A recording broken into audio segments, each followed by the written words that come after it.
friends. Let's rock. We're going to start standing today. Start with a position that is first and foremost comfortable to you. Don't sweat what you're doing with any part of your body right now. You might like to sway back and forth, which I notice I do a lot. It's probably some sort of stim for all the ADHD fam out there.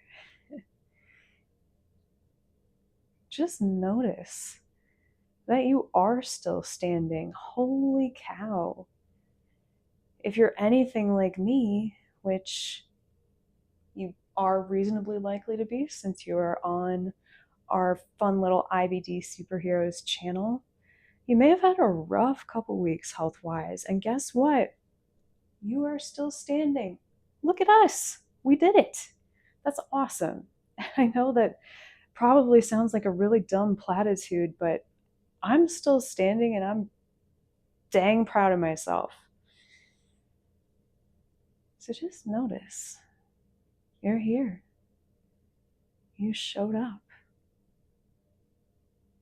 Now, notice your breath.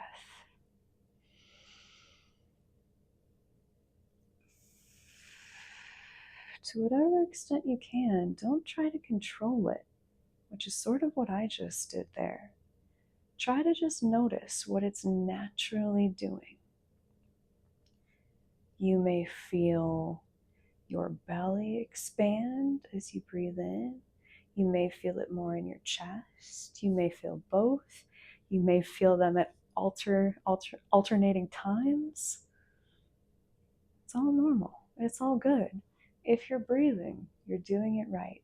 Very awesome yoga 101 there.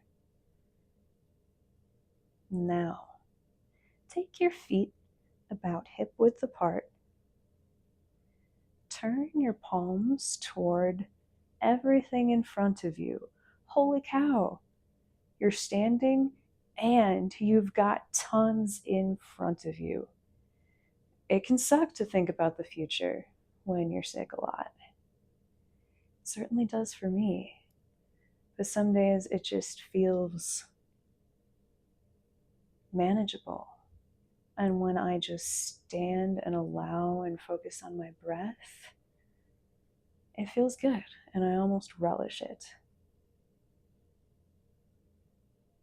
And just so you know, we are in what is called mountain pose, Tadasana. Because when you envision it, you've got the top of your head here, top of the mountain, and you're making a little triangle shape here. You might notice your shoulders. If you're like me, your tendency is to hike those shoulders all the way up to your ears all the time. It's actually really wildly uncomfortable 24/7. So if you can, just pull them back a little and let them drop. Don't yank anything down. Just let them drop. And celebrate yourself for being here. That's a big deal. I have really struggled to get here to film this practice. I keep telling myself, Annie, you could wait until you are less sick, better rested, happier with your body, honestly, more recently shaved, or even less covered in bruises. They're just everywhere, dude. But it's also worth reminding yourself that your bruises are why you're here. My biggest why with yoga, especially a yoga practice like this for other people who have physical limitations, I'm here because of my bruises, not in spite of them.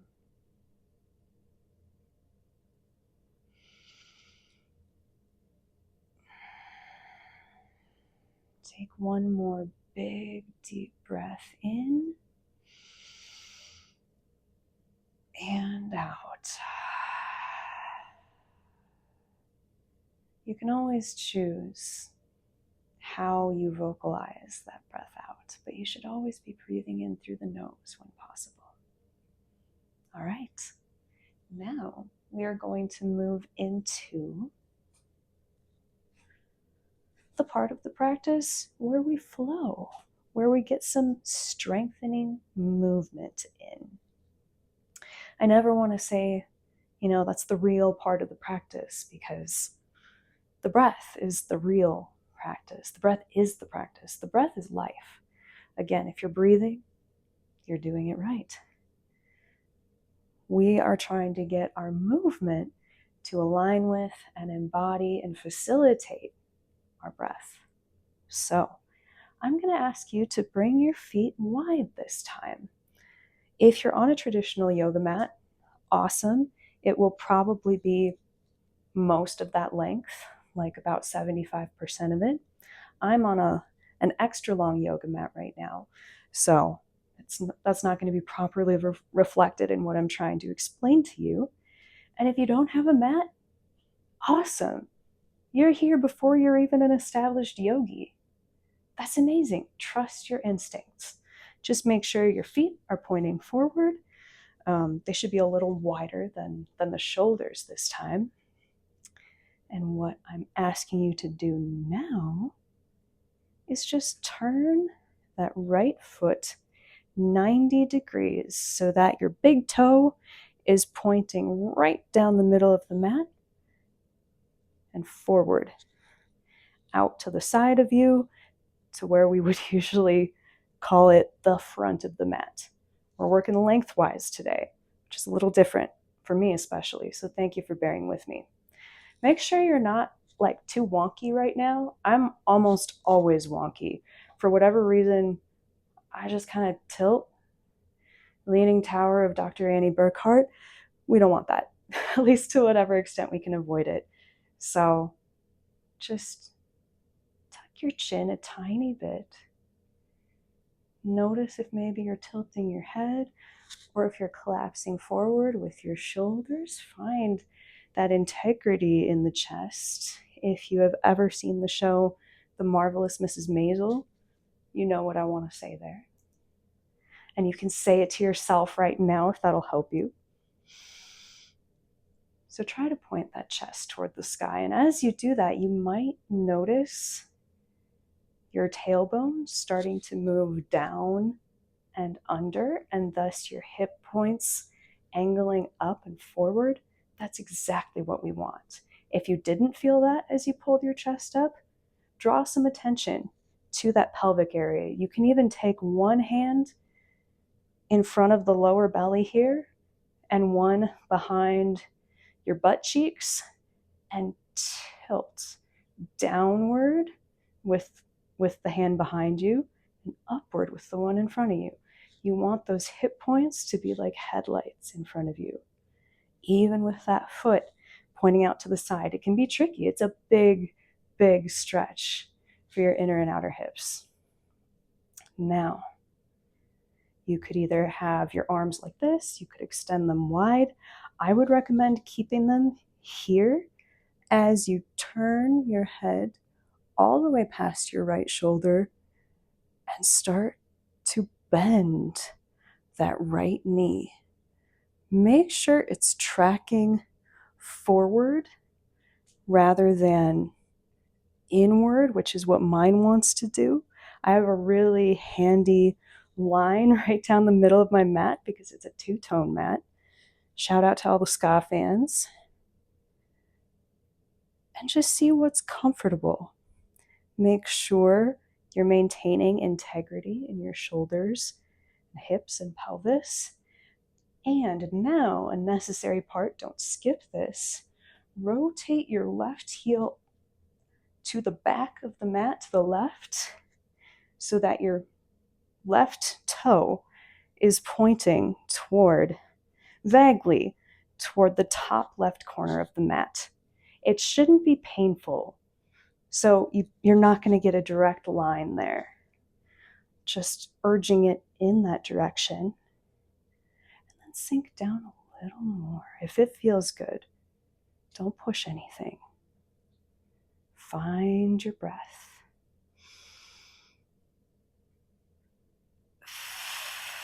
And now, if you're feeling brave, bring your arms out. You want to be looking over your right shoulder and past your right fingertips. It's a big, big pose. So make sure you're breathing. Inhale. Exhale. And now we flow. On an inhale, reach your arms up, straighten that right leg, touch your fingertips over your head. And exhale, back to warrior two. We're going to do 4 more of these. Hang in there if you can. No shame in stopping at any point, including now. Inhale up. And exhale down. Inhale up. Maybe you look up at the fingertips, touching. You won't want to do this if you have vertigo or anything similar. And exhale down. Inhale up. Exhale down. Inhale up. And exhale down. Hell yeah, we did it. All right, you can bring your arms down. I'm sure they're tired. Straighten that leg and come back to everything pointed forward. Awesome, awesome work. No matter how many of those you did. Fantastic.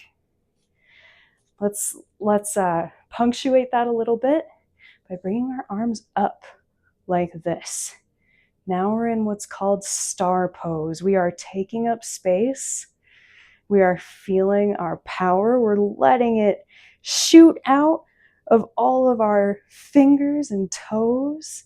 If you've seen It's a Wonderful Life, Jimmy Stewart says something to Donna Reed about moonbeams. Was it pointing out of her fingertips or out of her hair? Just imagine you're doing that. Harness your inner Donna Reed. Channel the moon and shoot it out of your fingertips and your toes. Why not? Feel alive. You are.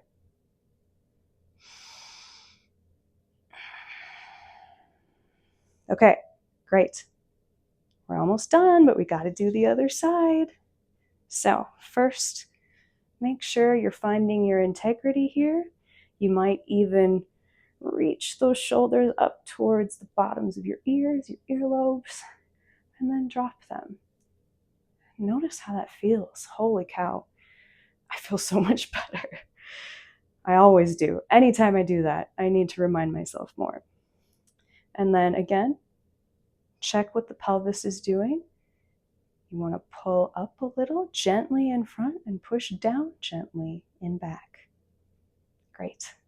All right, let's take that left foot, rotate it 90 degrees toward the left end of your mat. Should be parallel to your mat lengthwise if you're on a mat. Otherwise, do what you can with my cues. And again, trust your judgment. You're a smart person. Make sure you're maintaining integrity in those hips and shoulders. Now look over that left shoulder and start to bend the left foot. You may find yourself adjusting your stance a little bit as you drop into this pose.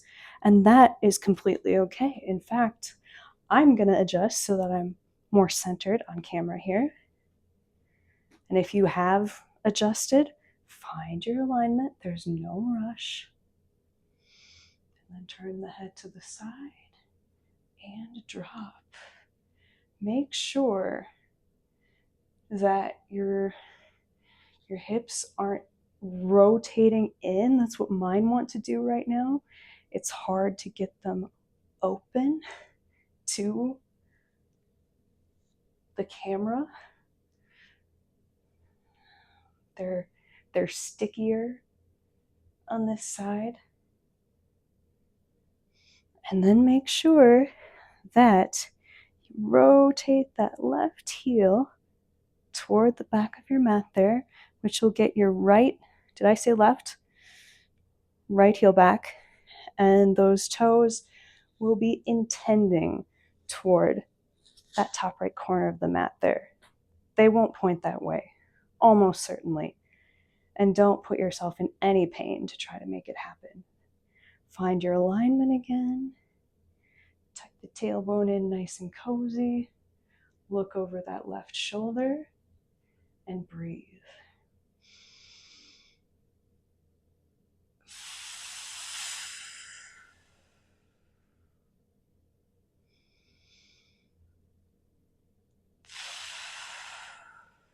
All right, we're going to take our arms out. If you feel like you need to check to make sure you're lifting them up high, do so. You'll probably want to make sure your shoulders are dropping and that you're keeping your pelvis tucked without the reminder of your hands there.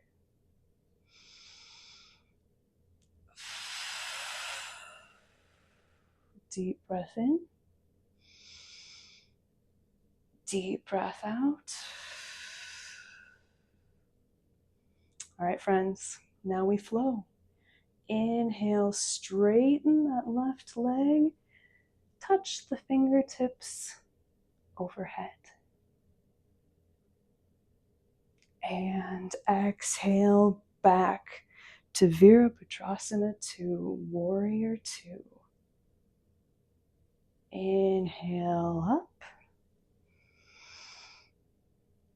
Make sure you're not crawling your shoulders towards your ears here. And down. Inhale up. Exhale down. Inhale up. Exhale down. Just one more if you're still with me. Inhale up. And exhale back to Warrior 2.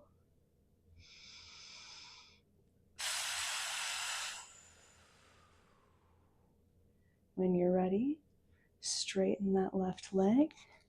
Point the toes back toward the front.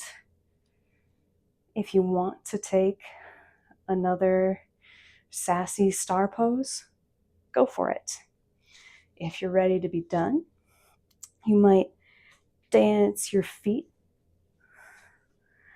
inward until they get together. Then you might keep dancing a little. Or you might just say, Annie, stop it. Let's be done. Very fair. I'm ready too. You can either resume mountain pose, which was where we started, or you could bring your hands to your heart. This is called Anjali Mudra.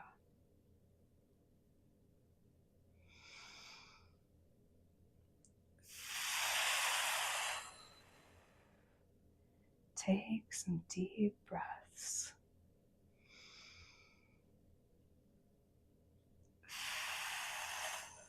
Remember why you're here. Think about why you're here.